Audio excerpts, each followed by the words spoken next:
30 है तो ए square plus B square का मान हमको ज्ञात करना है। ठीक, सबसे पहले एक चीज देखते हैं, क्या देखना है हम लोग को। सूत्र सर्व समीकरण मेरे को पता है, दोनों तरीका से। जैसे सर्व समीकरण मेरे को पता है ए प्लस बी का होल स्क्वायर मतलब ए प्लस बी का होल स्क्वायर मतलब 15 के स्क्वायर कर देता हूँ बराबर A square plus B square plus 2। अच्छा, ए और बी का मान देखो, ए बी का मान हम लोग को पता है कितना है, 30 है। यहाँ 30 कर देना, या 15 का वर्ग करेंगे कितना, 225। ए का वर्ग धन बी का वर्ग, 30 दूनी कितना होगा 60, 60 को इधर पक्षांतर कर देंगे, 225 माइनस 60 बराबर A square plus B square. दोनों घटाना है, कितना बचेगा 100। ए का वर्ग धन बी का वर्ग, तो ए का वर्ग बी के वर्ग का आंसर कितना आएगा हमारे पास 165। तो इस तरह सर्व समीकरण से हल करना है। क्या पहले ए प्लस बी का होल स्क्वायर बराबर A square plus B square plus 2ab, एक ही फार्मूला पता है, इसी फार्मूला से हल किया, कोई नया चीज फार्मूला नहीं। अच्छा, तो लोग फार्मूला बनाना चाहते हो तो फार्मूला बना सकते हो, ए प्लस बी का होल स्क्वायर बराबर A square plus B square plus 2ab, यही होता है ना। इसको यही रहने देना, इसको ट्रांसपोज कर देंगे, पक्षांतर इसको बोलते हैं, तो ये इधर आएगा तो -2ab हो जाएगा बराबर A square plus B square. ये देखो ए स्क्वायर बी स्क्वायर का मान ये हो जाएगा।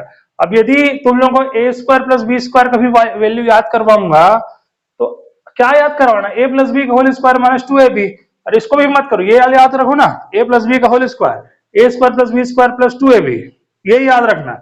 अब उसमें से ये निकालना था तो इसको मैं बाहर रख दिया हूं, और a माइनस देखो a 2 गुणित ए बी जो है उसको पक्षांतर करूंगा तो प्लस होगा, इधर क्या हो जाएगा माइनस। डायरेक्ट में सूत्र, कभी कभी 10वीं कक्षा में ये भी सूत्र दिया है। अब a प्लस बी का whole square, a plus B का मान कितना है 15 का होल स्क्वायर, यहाँ 2 गुणित कितना है, यहाँ पर 30 बराबर A square plus B square. अब इन दोनों गुणा करेंगे 225, ये कितना हो जाएगा 60, ये होगा ए स्क्वायर प्लस बी स्क्वायर। ये आखिर 165 इसमें भी तो आ रहा है। मैं ये सूत्र क्यों जबरन याद करूंगा, एक ही सूत्र याद है ना, उसी से बना दूंगा सूत्र, एक ही सूत्र से। सूत्र सर्व समीकरण तुम लोगों को a प्लस बी का होल स्क्वायर बराबर A square plus B square plus 2ab। अच्छा, माइनस वाला a माइनस बी का whole square A square plus B square minus 2ab। अच्छा, उसके बाद A square minus B square, तो एक बार प्लस में और एक बार माइनस में, ये लिखना जरूरी है।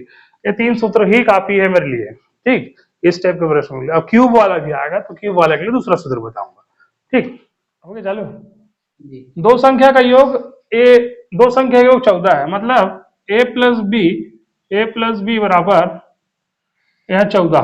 ठीक, उन संख्या का गुणनफल मतलब a गुणित b, इसका मान कितना है 48 है, तो इनके 48 ना 48, इनके वर्गों का गुणनफल मतलब a का वर्ग धन b का वर्ग, ये निकालना है।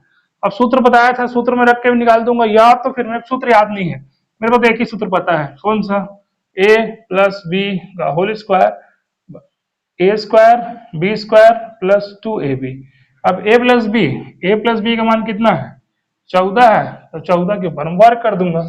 अब 14 का वर्ग, अच्छा उसका a प्लस बी, a का वर्ग नहीं पता, b का वर्ग नहीं पता, 2 गुणित ab का मान कितना है 48 है, यहाँ 48 कर दूंगा। अब 14 का वर्ग होगा 196, यहाँ पर होगा a का वर्ग, यहाँ होगा b का वर्ग।